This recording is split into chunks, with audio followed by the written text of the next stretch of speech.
Comment perdre du poids? C'est, je pense, la question qui revient le plus souvent et pourtant c'est un mécanisme qui est hyper simple. Par contre, c'est quelque chose qui est en théorie simple parce qu'en réalité, c'est beaucoup plus compliqué que ça. Ce qu'il faut que tu saches, c'est que ton corps, il fonctionne comme un vase communicant. C'est-à-dire qu'il y a des calories qui rentrent et il y a des calories qui sortent. Part du principe que si ton poids ne bouge pas, en théorie, c'est qu'il y a autant de calories qui rentrent que de calories qui sortent. De cette manière, tu as d'un côté tes dépenses énergétiques. Imaginons tu dépenses à peu près 2000 calories par jour et de l'autre côté, tes apports. Donc c'est réellement ce que tu vas manger. Donc la théorie voudrait que si ton poids est stable, si tu es en état d'équilibre, ça voudrait dire que tu dépenses 2000 calories et tu manges 2000 calories. Attention, j'ai bien dit que c'était en théorie. Donc qu'est-ce que la dépense énergétique? Juste pour refaire un petit rappel parce que souvent vous êtes beaucoup trop à oublier ça. Mais la dépense énergétique, c'est la combinaison de ton métabolisme de base. Et ça, je pense que je referai une petite vidéo là-dessus parce que c'est beaucoup trop important pour le switcher. Et ton activité physique. Et dans l'activité physique, je parle pas uniquement que de sport. Ça veut dire, ça comprend le sport, mais également l'activité que tu fais au quotidien. C'est tout au quotidien. C'est quand tu vas descendre les escaliers, courir après le bus, faire du ménage, faire des trucs dans la maison, bref, bouger. Et donc de l'autre côté, ce sont tes apports caloriques. Les apports caloriques, j'ai pas besoin de te faire un dessin, c'est tout ce que tu vas manger.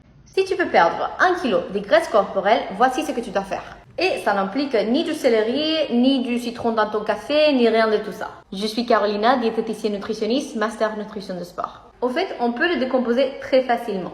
1 kg de graisse corporelle peut stocker 7700 calories. Par conséquent, pour perdre 1 kg de graisse corporelle, il faut créer un déficit calorique de 7700 calories dans une durée du temps.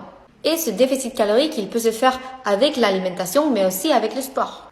Un bon exemple serait de manger 500 calories de moins que tes calories d'entretien par jour pendant 15 jours. Ce qui équivaudrait à un demi-kilo perdu par semaine. Et ça, c'est parfait. Le problème, c'est qu'aujourd'hui, tant de tendances de diètes extrêmes vont fixer des attentes qui sont absurdes et qui vont beaucoup plus haut que ça.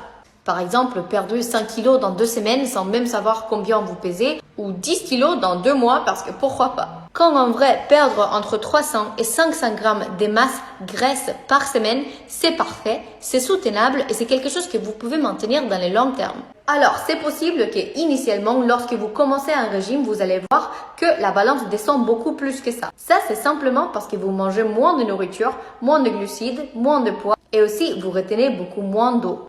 Lorsque vous essayez de perdre la graisse, ayez des attentes réalistes. C'est un processus et il n'y a pas de solution miracle. Ok, ce que j'aurais aimé savoir avant de perdre 10 kilos en 3 semaines, partie 1. Alors, on va parler du principe des assiettes. Moi, avant de perdre du poids, j'essaie de comprendre en fait mon rapport avec la nourriture. Je m'étais rendu compte que j'ai faim ou pas, il fallait absolument que je termine mon assiette. Donc, je me retrouve à être complètement rassasiée et je me disais, je me lève pas tant que tout ce qui est là n'est pas terminé. Et comme je ne voulais pas me priver parce que j'étais absolument pas pour les régimes stricts, tout ça, ça me faisait pas du bien personnellement, j'ai juste changé d'assiette. J'ai pris une assiette un peu plus petite. Donc, ce que je faisais, c'était que je prenais la nourriture, je me servais et je mangeais dans une assiette plus petite et je ne me resservais que quand je sentais que j'avais faim. Mais dans ma tête, le fait de me dire que je terminais mon assiette, je me rendais compte qu'en fait, je mangeais beaucoup plus juste parce que j'avais une assiette plus grande et que je mangeais en fait plus qu'à ma... Et ça a complètement changé ma perception et ma manière de manger parce que là, du coup, je me servais dans une petite assiette quand j'avais faim et plus j'avais faim, plus je me resservais. Mais au moins, je me disais que j'étais dans un cadre où j'avais structuré mon plateau et je pouvais contrôler ce que je mange. Donc, ça pouvait être des frites, des burgers, tout ça. Je ne me privais absolument pas, mais juste je réduisais mes quantités et je mangeais selon ma faim. Je sais pas si c'est clair. Mais en tout cas, c'était mon premier pas pour perdre 10 kilos en 3 semaines et je vais vous raconter la suite dans une partie 2.